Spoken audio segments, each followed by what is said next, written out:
I was hearing all these people, Bitcoin's going to 1 million. It's going to replace the dollar. And I'm like, just fucking stop. Because to me, what that meant was if you want to get idiots to keep crossing you out at higher and higher prices, when it hits 15,000, you can't say it's going to 25,000. That's not enough. The only way someone's going to keep buying if you create these wild expectations. So unsophisticated investors will keep buying it even when it's 50,000. So there's this idea that the story circulating was so prominent back then is Bitcoin's going to 1 million. It's going to replace the dollar in 3 years. And I knew that was nonsense. You know what it's like to see something and pump and dump something. So you know what it's like when you see something like Bitcoin where people are just trying to say it's going to 1 million, it's going to this.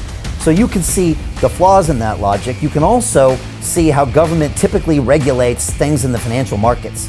And that's probably why you had that first impression. When things like Bitcoin or junk bonds or default swaps, things that were once not regulated, become regulated, almost always it's a massive boon for that sector. Because what happens is once regulation comes in, the bigger money can now safely invest. There is so much institutional money that's on the sidelines right now simply because there's no regulatory clarity. I think that where I am right now in terms of crypto and Bitcoin is a result of just a tacit belief that this is going to be a massive future. It's literally going to be disruptive to everything, the way we live, the way we spend money, the way we travel. And I think we're only seeing the tip of blockchain technology right now.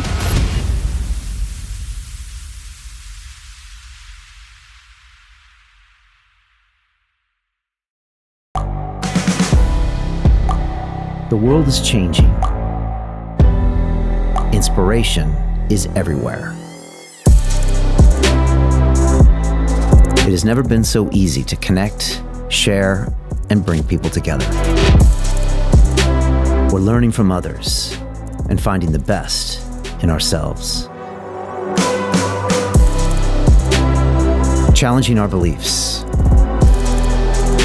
Sharing our vulnerability. Overcoming our fears. Transforming ourselves so we can transform the world. How far can we go? This is London Real. I am Brian Rose. My guest today is...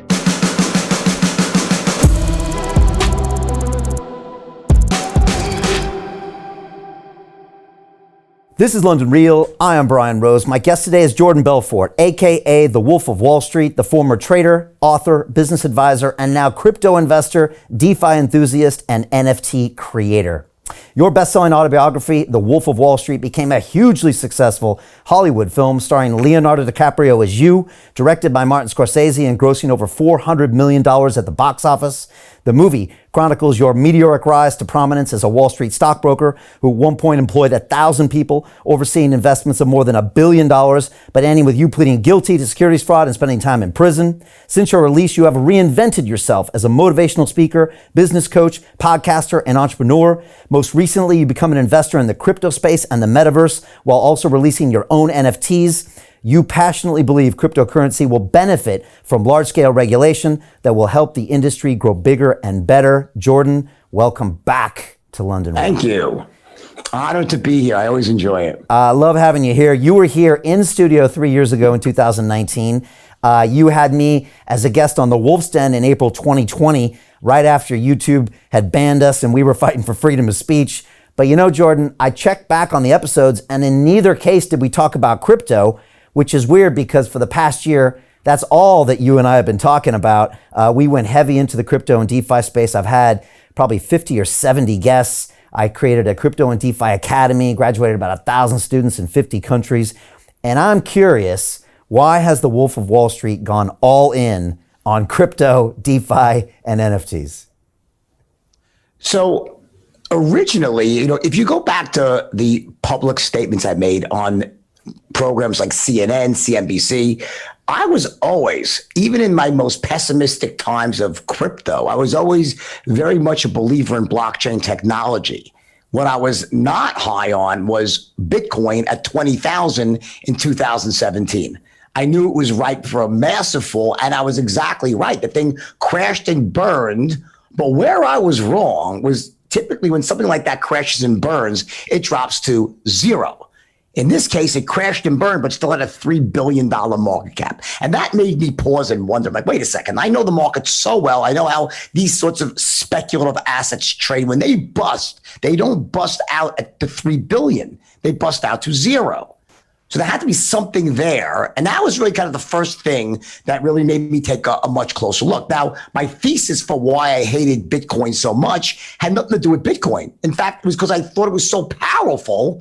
I'm like, there's no way the government's going to let this shit go. There's just no way. Like, to me, it was inconceivable that the United States, and by the way, I think if they could turn back the clock 8 years, they would turn it back in a second and squash this shit before it ever took hold. Right. Because now it's basically too late. But in the early days, I thought the U.S. would do what China did. But obviously a government like China, authoritarian government, can just shut things off because, Xi says it's done, it's done. It's not like that here. And I realized somewhere around in sort of mid-2019, a couple of things happened. Firstly, someone gave me a very different perspective and a different pitch on Bitcoin.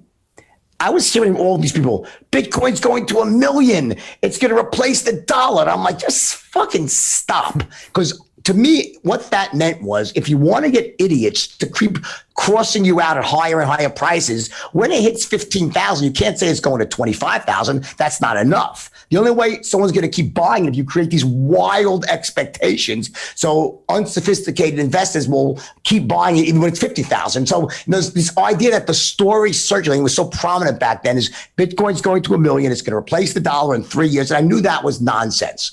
But then what I wasn't hearing, and there was actually even more of it, I just wasn't exposed to it, because those people yell really loud.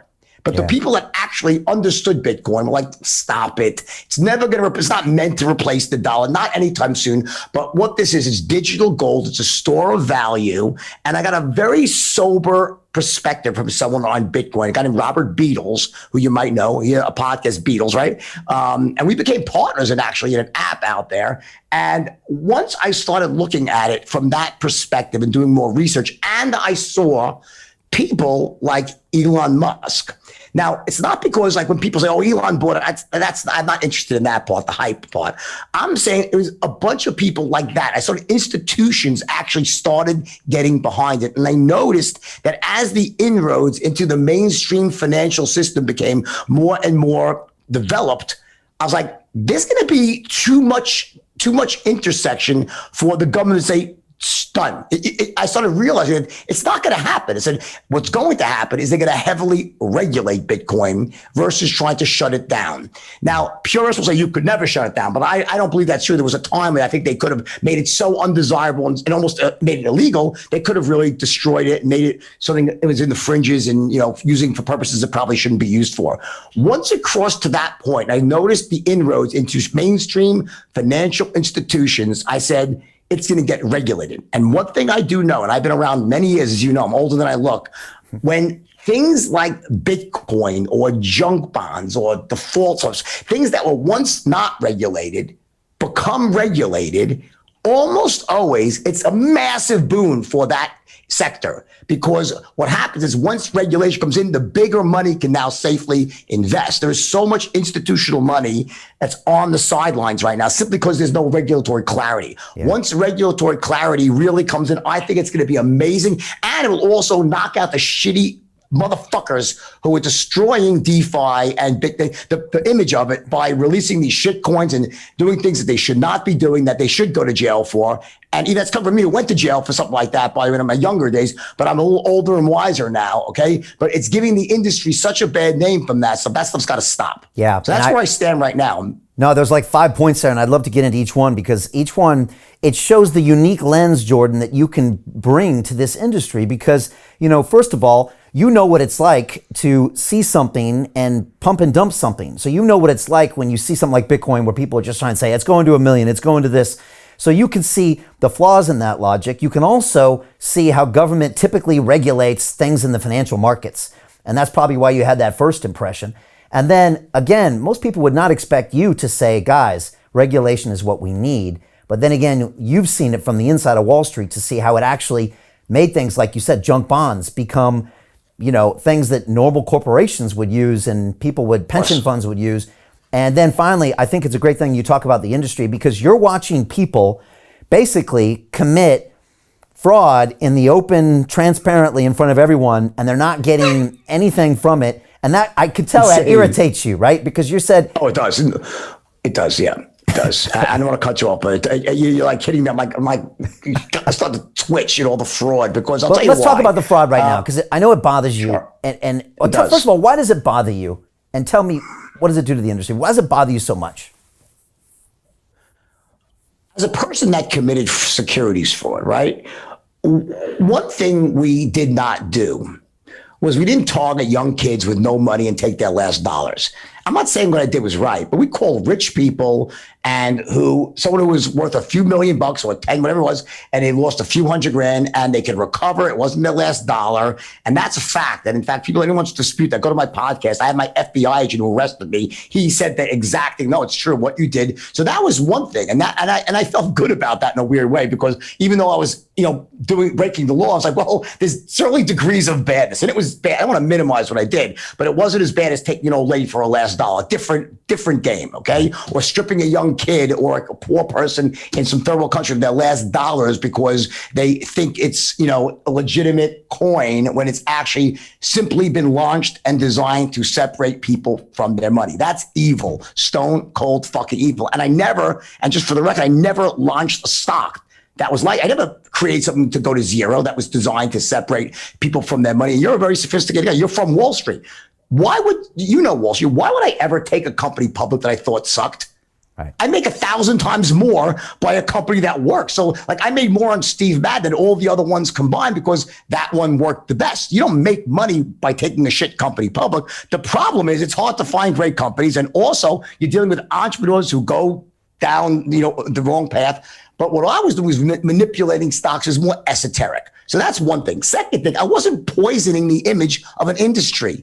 The stock market is a well-established industry, and people knew what they were getting into with penny stocks. In fact, we would send them a letter. If you wanted to open up an account at Stratton, you would receive a letter. This is a piece of shit you're investing in. It's going to zero almost certainly. I'm manipulating the stock. So when you buy it, you're probably buying it at a price way higher than the fundamental value. And when you try to sell it, there's probably no buyers. I would send that letter to every person. No one cared, because they knew what they were getting into. Right. Here, this is very different. You're dealing with people with no disclosure, and it's just happening at such a level of fraud with this, they call them rug pulls, which is just pump and dump, right? Yeah. And these people need to go to jail. And listen, and I still went to jail for it. Did I deserve to go to jail? And I'm not even, I'm happy in retrospect because I created the greatest life ever for me, right? But the point is I made a mistake. I deserved to go to jail, forced me to start over. And now I do things right. And it's a great lesson learned. It's an inspiration and a roadmap for other people. But it bothers the fucking hell out of me that these people, they talk about it openly on Telegram. I'm like, are you guys understand what you're doing? Like, you're talking about committing fraud, and there's a paper trail forever on this stuff. You guys are going to, at some point, go down. You know as well as I do, there are many very, very large influencers that use their name to pump up shitcoin after shitcoin after shitcoin, knowingly doing it. They still haven't gotten in trouble yet. I don't wish anybody well, but anybody bad. But that really bothered me too. Like, I got offered, I'm sure like you did, I got offered to pump up every shitcoin in the world. I never did even one. I never talked about one coin ever. The first time I briefly mentioned the coin was the other day, a coin called Protocol, because I invested in the company myself, but I won't sell a thing for 2 years if I invested in it. So it's like, and I barely even didn't pump it. I just mentioned it on my podcast. Oh, by the way, I own it too. So, but what went on. It was ugly and disgusting. MILF coin, Schmilf coin, Litecoin, Brightcoin. Come on, Yeah, exactly. And we see these things launch with similar names to other coins. And yeah, the thing people don't realize, especially these kids don't realize, is that on top of everything, Jordan, it's on the damn blockchain, right? So they're not only, there's literally a trace, on the block of all these things that are going to happen. And you believe firmly that it's just a matter of time before all these people will be found and prosecuted, right? Ryan, I committed securities fraud in 1991, 2, 3, and 4. I did not get arrested until 5 years later. And at the time, I was already out of the market in a completely unrelated industry, running Steve Madden shoes. And I was out of it, doing everything right. The wheels of justice grind slowly, but they do grind forward. And I got to tell you, I think that it needs to happen. It needs to happen. A lesson needs to be taught. I don't think this should go up to everyone, but the people that really did this in a big way, not once, but again and again and again, deserve to feel the pain as an example to everyone else. And I truly believe that. Yeah, and I appreciate you saying that. And a lot of people in this space, and you know him, Jordan, is when they hear the word regulation, they get angry because they say, you're trying to stop our party and we have this whole new system and it's going to crash the financial system the way it is and we're going to set up a brand new system. But that's actually not true or realistic. What you really need is that regulation, because all the institutional money, the money that we know from the pension funds, the insurance companies, the banks, when that comes in, it'll eclipse this whole market. You know, it'll take a $2 trillion market to a $200 trillion market potentially. There's some amazing things that Bitcoin et al. Blockchain has done. Things it's like, lay down the railroad tracks for. But on the other side of the equation, one of the main reasons that people love it so much is because it's taking away all the regulatory hurdles for raising money. In other words, you can raise money for this stuff without spending any money. And it happens in a matter of days if you want. You could raise money almost instantly in a matter of, you get a Telegram group, you do this, and you're in, versus having to go through a real actual disclosure and a filing. So my concern is that I hope that regulation allows some happy medium there. And I believe that it will. In other words, it's going to require, what needs to happen here is there needs to be disclosure. The days of living in the shadows behind pseudonyms, I believe, is toxic and ridiculous. It has to end. I understand why in the early days it had to happen, because it was all unregulated. They would just go and arrest you. So you had to have these pseudonyms. But people then abuse that to start doing all these rug pulls, and there's no one even to go after unless the government gets in there and starts to investigate and peels back the curtain. That takes a lot of resources. But I mean, bottom line is, I believe this industry needs disclosure. And once that disclosure is in there, the power of the blockchain and of good deals will shine through, and the shit deals will really quickly fade away. Yeah, it's a fine line. I had a guy on my show named Vinay Gupta about 8 years ago, and I talked to him recently. He was one of the co-founders of Ethereum, and when they were about to launch the coin, he said, wait a second, I see this all going wrong. I look at the legality, and he kind of withdrew from it, and he walked away from $160 million. But he saw that some people were going to go to jail, and we saw that happen. There are people in jail now that have been, persecuted, prosecuted, and then you went to the founder with no... Mostly the wrong ones. Yeah, I know. Mostly the wrong ones. I know, mostly the wrong ones. And that's why you see a lot of people in the Bahamas right now and in different other locations around the world, because they fear that they'll be made the poster child of regulation. But a couple of things. I get pitch decks all the time where there's no last names on the founders, and I'm like, come on, guys. Like, are you kidding me? But I see why they went there, but that has to change. Because that's what regulation should change. Because I think one of the issues is, and this is a legitimate complaint that these people have, the legitimate people that are remaining anonymous. So they're remaining anonymous because they're nervous about regulation. They're doing the right thing. They're trying to do the right thing, but they feel they'll be persecuted because there's a lack of clarity right now. I respect those people, and those people need to be anonymous. The problem is, for every one of those, there's 10 people who are using the anonymity to create shit coins and just separate people from their money. That's the problem. So when you eliminate that hurdle by having clear regulations, there will no longer be a reason to hide behind the shadows. You can still do your general hiding behind some corporations, but ultimately, you're going to have some disclosure. Someone's got to be able to take the fall, and you need that even if it's a decentralized organization, there's got to be someone that has to be accountable.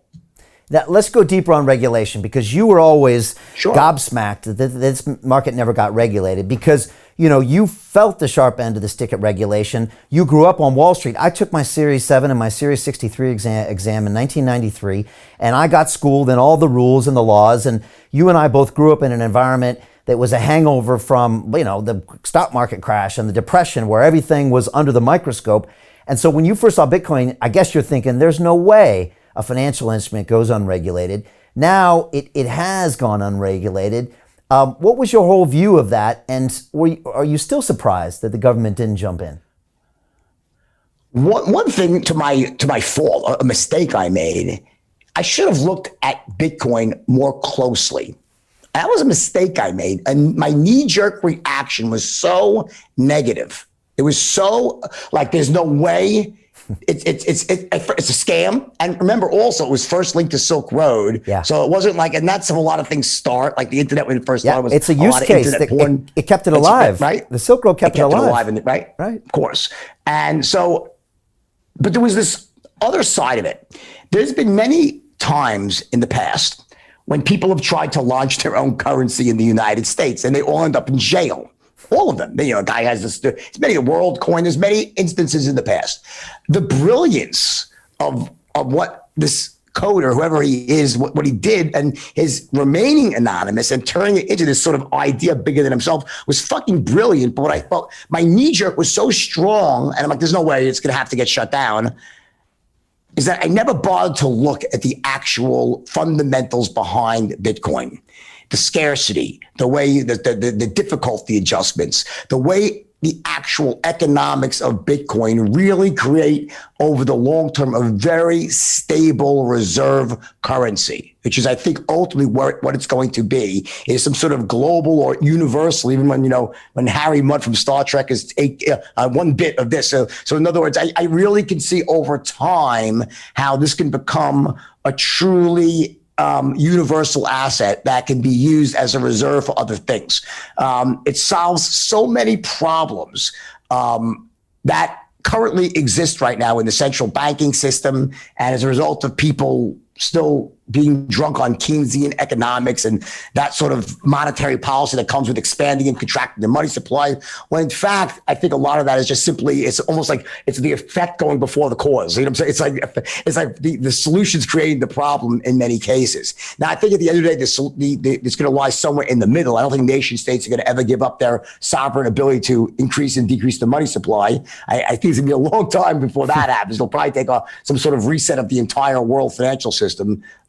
But I didn't look deeply enough at Bitcoin to say what exactly is it. Right. And once I'll admit that. Yeah, and you had come from a world where you probably looked very suspiciously on anything that felt pump and dumpy. So you probably initially were like, this thing smells wrong. It walks like a duck. It floats like a duck. It quacks like a duck. It's got to be a duck.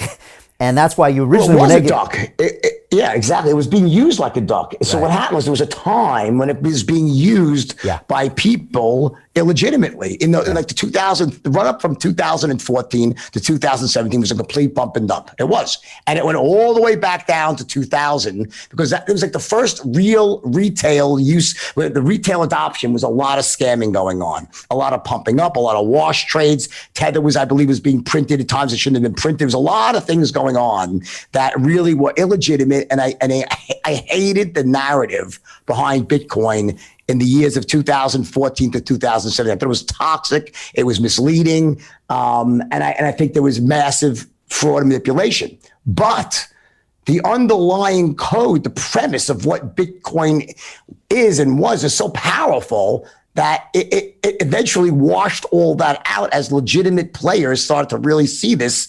And I give people like Michael Saylor a lot of credit, who literally early adopted like that, to really put his money where his mouth is, to see it for what it really was. And I respect that. Yeah, I had Max Kaiser on my show, Jordan, in 2013, screaming about Bitcoin. I bought some then. We were talking about the liquidity issues and all of that. And then I had Andreas Antonopoulos on my show in 2015 and 17 and 19 talking about the future of money and the internet of money. He wasn't using the word DeFi yet because no one used it yet.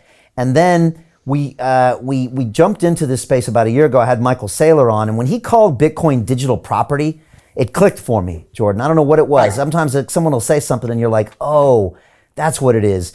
And once I started seeing for what it is, I had Dan Tapiero here who said, Brian, it's like the steam engine. It's a piece of technology that humans have created, like the wheel that takes us forward. And even though we can't see it, this way of cryptographically taking an asset that we can exchange between each other across borders, it really is beautiful tech once you allowed it to be seen, right? Once you're like, oh, wow, this is really great. So I give you a bit of a pass for not seeing that right away because a lot of people didn't either, right? No, listen, Warren Buffett, and Jamie Dimon, always very, very smart. I'd say almost the more you knew about finance, the harder it was to see the value in it. Yeah. Seriously, there was an inverse relationship. And especially, as you said, I think you pointed out something very important in my purview, is that someone who was involved in pump and dumps and knew it so intimately, it was like, it was like, whoa. It was like, to me, it was like that colored it so strongly, and it was happening, and it did cause a massive crash in the asset in 2017 as that bullshit got washed out of the system and it formed a new base. That's when I started saying, wait a second, this next ride is very different than the last one. It was a lot more people talking about digital gold or digital property. It was more institutional in nature starting to come into it. Everything was beginning to change. And that's when I started to look at it more closely. All right, let's finish up on Bitcoin because I want to get into DeFi and also NFTs. But the state of Bitcoin now, obviously we came off the highs of like 67,000, which was October. It was my 10-year anniversary show finally when it hit the highs. We're back down to correction levels at 40,000. I think most of the market is now expecting some type of sideways movement over the next couple quarters. I know you've come out and said, I can't stand people that call Bitcoin to go to $250,000, Bitcoin to go to $1 million, because you said something, and Jordan, I quoted you to my academy on Monday. I said, look, nobody knows the price of the asset in the future. They might try to convince you they know. They might have a crystal ball, and they might have a cape, or they might be an economist, or be at JP Morgan, but nobody knows the asset's price of anything in the future. We know that from being on Wall Street. But this space is so new that not everyone knows that. How do you see Bitcoin? How do you talk to people about Bitcoin? And what do you see as the future of Bitcoin?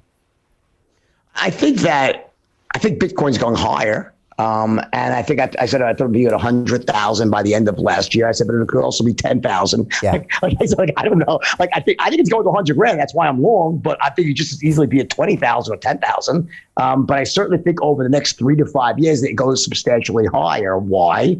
I think if you look strictly at the adoption curve of people around the world, and especially institutional adoption post-regulation, I think it's pretty easy to make a case that when you take that increased demand that comes from institutional adoption, and then there's another side to assets going up and down, stocks, bonds, whatever they might be, that most people don't focus in on, and that is the withholding of supply. There's two sides to any stock manipulation or just a stock going up and down. That is creating demand, but also restricting supply. Bitcoin naturally restricts supply, and many people that buy it hold it for the long term. It's sticky. So while there's this trading all around that creates volume every single day, the vast majority of Bitcoin, when people buy it, they hold it. So I think when you combine those two things together with adoption, with the stickiness and the investment nature of Bitcoin, I believe it creates a scenario where it should go substantially higher. In addition, there's something that happens with Bitcoin every X number of years called halving, where the rewards that miners get for maintaining the system and verifying transactions and solving the problem, doing the work that actually validates a transaction. It's very separate from verification. First, they validate that others verify it, right? Once that reward, I think maybe it's like 5 or 6 coins they get right now, it's going to be cut in half again.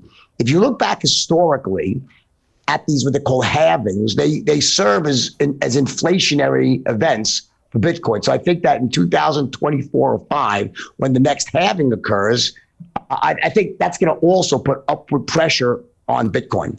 But so much can happen between now and then. Like it still could go, I don't know, to zero, but it could still really go to almost worthless, and it could just fall out of vogue for whatever reason. It's always possible. Now, do I think that's happening? No, that's why I'm heavily invested in the asset, okay? But I do think that the chances of it being much higher over the next 1 to 3 years is great, and 3 to 5 years even greater.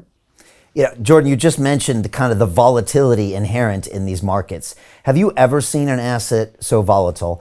And do you think humans on even a base level can process an asset being this volatile? I was telling my students the other night, I said, say you bought Bitcoin, you put $100,000 in it and it doubled the money to 200,000. And then it went back down to 100,000 to where you actually were still flat on the trade. I'm saying you couldn't actually emotionally handle that process, because you would have been trying to spend it, borrowing the money. You would have thought your future would have back down to 100,000. You would have probably be depressed, anxious. Maybe speak on that as far as the volatility, and can most humans even handle that volatility? Yeah, I don't think there's anything unique about Bitcoin in its volatility at all. Look at oil. Oil was negative $30 a barrel a couple of years ago. Then it goes to 150 and goes back down. Okay, commodities and assets can be very volatile. Okay, the difference, and I'll tell you the big difference of this whole thing is that when you view it as money, you're pegging it against things like the dollar or the currencies where it's supposed to be stable. But I don't think Bitcoin, it doesn't act like money right now. It acts like a growth stock. And it trades like a growth stock. And until it gets more mature, and it's probably another couple of years when it's going to start to mellow out more, but I think it's going to increasingly become more and more stable over time.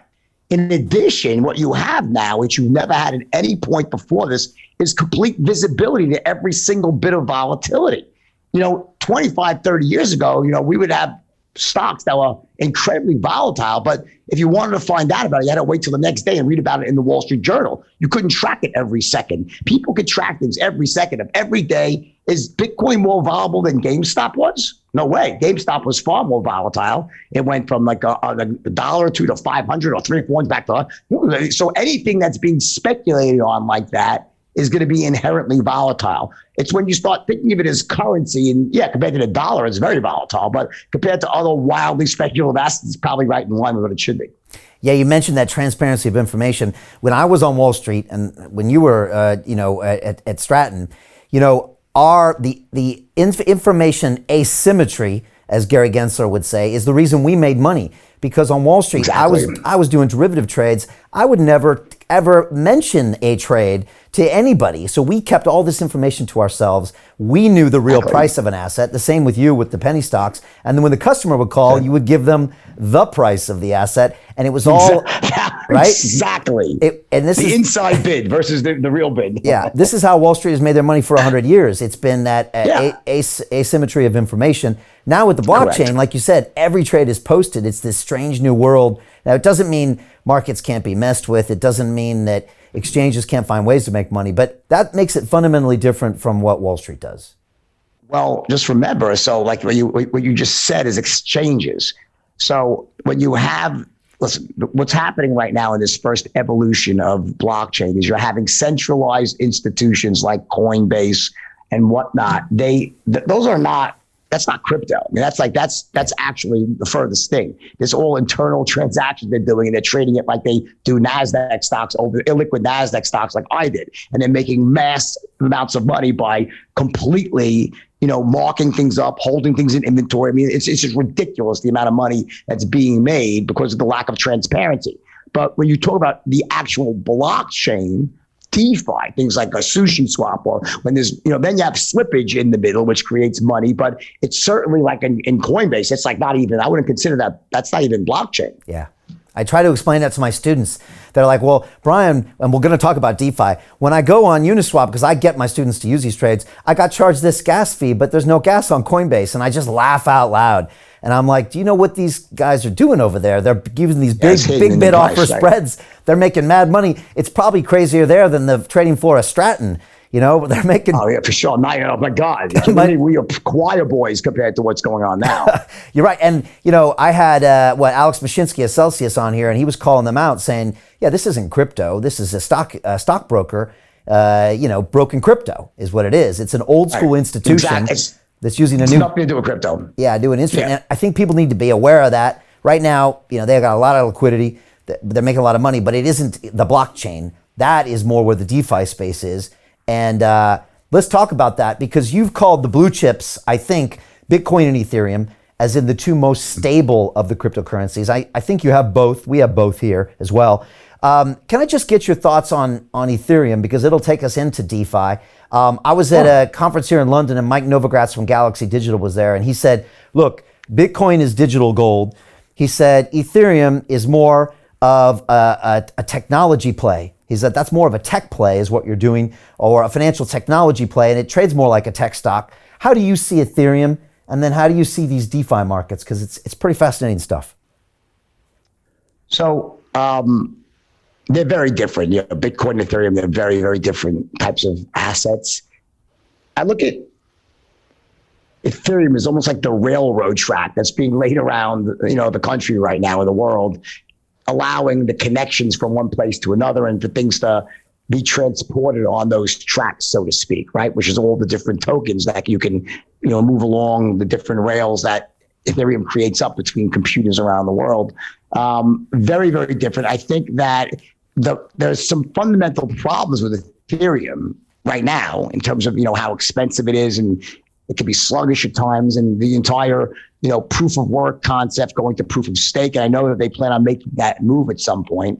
And I think that when they do, it's going to be a massive boon for Ethereum. It actually works, and it allows for, gas fees to drop to negligible amounts.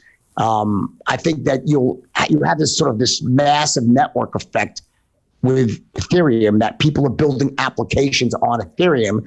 So at a certain point, it just makes it like sort of the default network of choice that everyone else is building on. It's like how, the iPhone becomes so powerful because everyone has their apps they build on it in the App Store. So all the developers are now increasing the value of this iPhone. And what, the operating system that was created by Apple is made far more useful by all the apps, the applications that people then create that integrate with an iPhone. The same thing's happening right now with Ethereum and Solana too. Solana was launched after, trying to make it as an alternative that's cheaper and more effective. But in essence, Ethereum's got this massive lead right now. So everyone is out there, all these young, ingenious people trying to come up with the next great thing that's going to disrupt whatever it's going to disrupt. And they're using Ethereum as the railroad track in the same way they're using the iPhone with your app that you're building. So I think you could draw a straight line almost to what was happening when I'm going to develop the next great app. That was back in the 2010 to 15 with iPhones, right? Everyone's an app developer. Now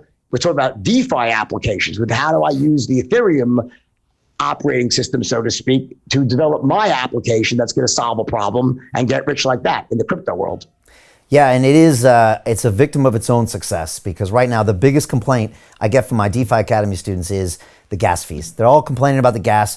And I say, look, just put the first trade on in small size so you can understand how the railroad tracks work. And guess what? We got solutions. We got layer 2s in Polygon. We got layer 1s like Solana and AVAX. And I've had Cardano and Tron and all these others. And I've had a bunch of those founders on the show. And it's coming.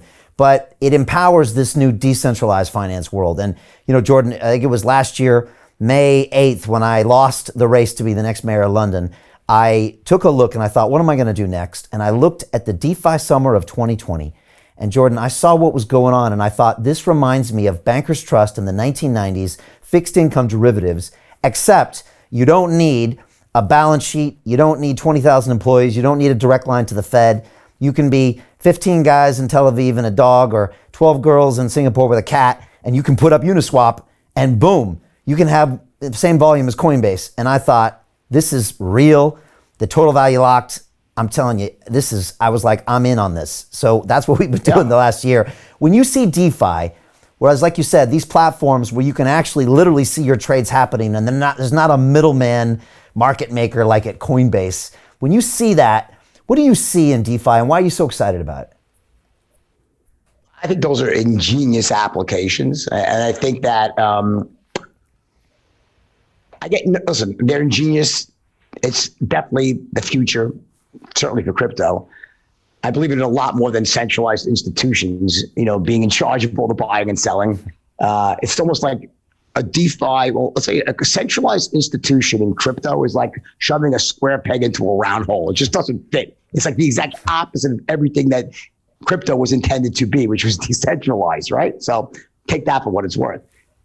There still needs to be far more transparency, I believe, in all of these, major DeFi protocols, whether it's Sushi Swap, Pancake Swap, like Uniswap, they're amazing. And I think they're going to be even better in the next 3 to 5 years. And I think that I just can't overestimate how important regulation is to this market, because I think the more this is regulated, it's going to create such fierce competition. Smartest people are going to come in and make this stuff cheaper and more elegant. And I think ultimately they're going to make it very, very difficult for the Coinbases of the world. It's going to be almost no more need. Why would you want to have a Coinbase? I don't really know. I mean, listen, I have an account there right now. I do. And I have a lot of money over at Coinbase because right now in today's world, it just makes it easier for certain things, right?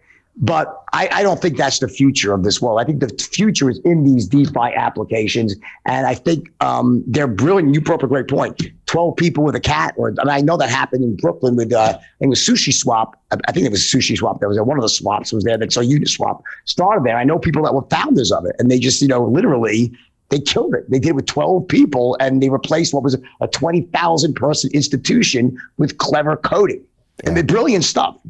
Yeah, it's brilliant. And then you saw like Uniswap match the Coinbase volume. And then you saw like Sushi Swap come in, and they did this vampire attack where they airdropped all their tokens to the Uniswap customers and like stole their liquidity. I mean, it was crazy. And you're like, wow, this really is decentralized, because you could take someone's liquidity.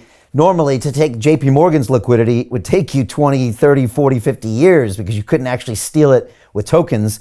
The SEC would shut you down before you did it, because JP Morgan would call their henchmen at the SEC and say, nope, get those guys out of business. So it never happened. Yeah. And so I guess that comes to my next question is that we know the banks, we know the banking industry, we know Wall Street. How will they, or can they, sit by and watch, DeFi come in and potentially remove people from having a bank as their middleman with every transaction in their life? I mean, most people don't realize that their banks control their lives, their brains, every moment of their day via some financial transaction.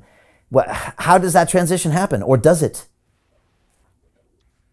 I believe it does, not completely. I believe, let me take this in a few points here, right? Number one is, just to answer your question directly, when we were growing up, you saw these technologies come out, these amazing new technologies, and there was typically a few different versions. Then we get narrowed down to two. You had Betamax and you had VHS. Yeah. And then suddenly just one starts to take hold, the network effect starts.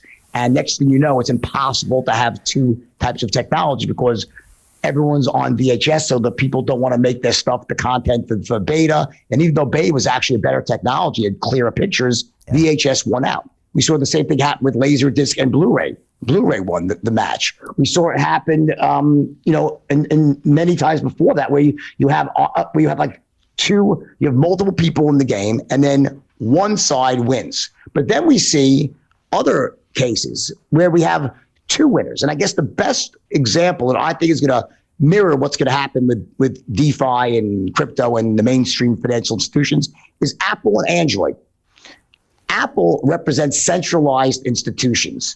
They control everything. It's a tight-knit community. It's closed. You have to go through this one place and no one could use it. Versus Android is basically open source technology somewhat, where people can sort of have all these different companies can use Android. Hence why there's far more volume in Android than there is in Apple's 30%, 20% of the market. Yeah. Android is 70 maybe, but it's made up of 1,000 different companies, while Apple is one company. So it's the best, and they have certain advantages by being a closed ecosystem and control and user experience that gives Apple a huge edge. And also Apple's an amazing brand.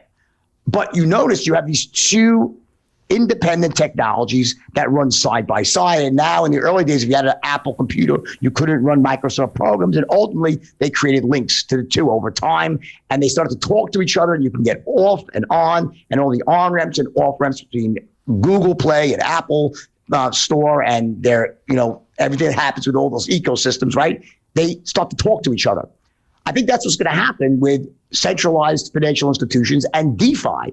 Ultimately, DeFi will be much larger than centralized institutions. But what you're going to have is on-ramps and off-ramps, like we're already seeing right now, where you go from the decentralized world into the centralized world. And I think based on how the governments ultimately shake this out with regulation, because there's all the KYC issues, there's sovereign monetary policy. So I think you can't hold back the technology of DeFi to make it smaller than central institutions. It's going to be DeFi is going to be much bigger, but I don't think you'll see the disappearance of centralized institutions in our lifetime. I think you're going to see DeFi taking off, and then centralized institutions being the gatekeepers back into the mainstream financial institutions, and they'll talk to each other until they're almost like. To continue watching the rest of the episode for free, visit our website londonreal.tv or click the link in the description below.